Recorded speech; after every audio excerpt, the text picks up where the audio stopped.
तर मराठा आरक्षणासंदर्भातच पुढची बातमी आहे। आरक्षण तर ओबीसीतूनच घेणार, कुणबी नोंदी सापडत आहेत, आरक्षण मिळणारच असं वक्तव्य मनोज जरांगे यांनी केलेलं आहे। मनोज जरांगे यांनी तसा विश्वास व्यक्त केलाय।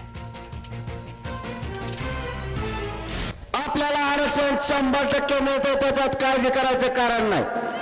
देव जर आला तरी मराठ्यांना ओबीसीतच आरक्षण मिळणार आणि तेच आपण घेणार।